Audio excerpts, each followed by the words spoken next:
We have a health and wellness crisis on our hands across the US. Over the past decade, our lifespans have plateaued, while our health spans have declined, all before COVID made things worse.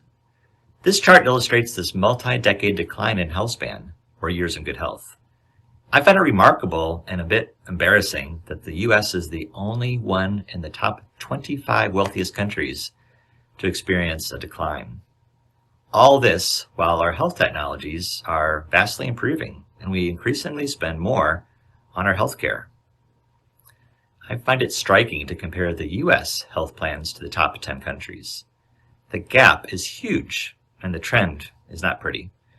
This lifespan plateau and the health span decline is tied almost completely to our lifestyles, largely due to the increased consumption of highly palatable processed foods and a decrease in activity levels the past few decades. While the statistics show many struggle to eat well because of socioeconomic factors, professionals generally have access to healthy food options that the poor typically don't.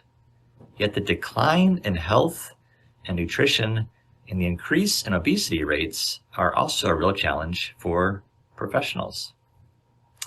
I know several colleagues that are not alive today because they struggled to manage their health over the years.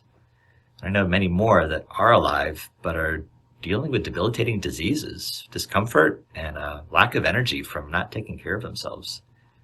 It doesn't have to be this way. The goal of my YouTube channel is to help educate and motivate professionals on straightforward steps to improve our health, wellness, and productivity. This includes the all-important topic of motivation. And I know how challenging it can be to build and maintain my health and wellness while prioritizing my career and family.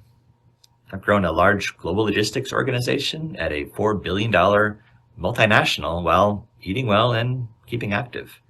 You can have it both ways. My blood pressure, pulse, cholesterol, triglycerides are all in the top 5% of people my age.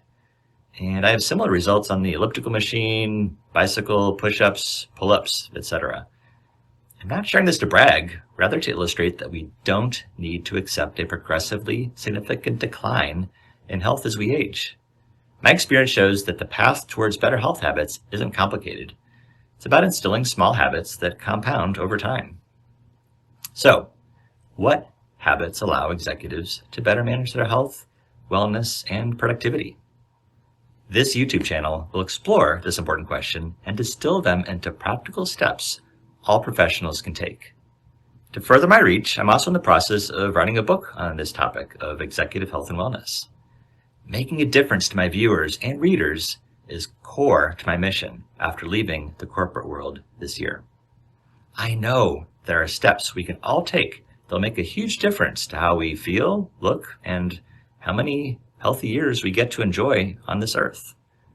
I've seen how taking care of myself has benefited my career, relationships, and my energy levels, especially as I've transitioned into my 50s. You don't want to be regretting your bad habits years or decades from now. The question, of course, is what can we do to combat our natural tendencies to take the easy path of consuming calorie-dense foods and avoiding exercise? How do we do this when we're all busy and there are so many competing temptations? Now, let's talk about this. First, let's set the stage in my life. I have 2 kids, an amazing wife that works, and don't have the advantage of family members nearby to help. I traveled internationally for my job several times per year the past 2 decades until I quit my corporate job to follow this passion. Over these decades, I prioritized my health almost as much as my career and family. It didn't take a huge portion of my time, although it did require thought, preparation, and dedication. I know it was worth it, and I'm passionate about sharing my learnings with others interested in improving their own health and wellness. With this background, what really set me apart from others? I believe these aspects made all the difference, and you can gain from this proven knowledge. 3 of them come to mind. First, take small steps that compound over time. Identify anything you can do regularly long term. Here are some examples just on the topic of nutrition. The key is to pick one step forward and maintain it. Anything to get you started. 2. Build on your success. After you've established a track record, build slowly on the success by increasing the frequencies of these same activities or trying new ones. Maybe you start taking walks after dinner or begin to take an exercise class just once a week. Your confidence will increase steadily and you will like yourself more. Success begets more success. 3. Focus on the process, not the results. The man who loves walking is going to go further than the man who loves the destination, is a famous ancient quote that applies to anything we want to achieve. The less pressure you put on yourself to achieve certain results, and the more you can simply focus on performing your new habit, the more you will enjoy the process. The more you enjoy the process, the more likely you will do it frequently and well. I found I started to enjoy exercising and healthy foods once I focused on the journey. The good news is you will see the best results by focusing on the process.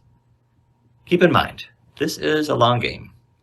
There's more to it than these 3 points, but starting with these fundamentals is a huge step forward. The success flywheel can be powerful, and I'll be with you the entire journey to provide guidance, encouragement, and address the pitfalls so many of us experience. I hope you will join me in this journey together.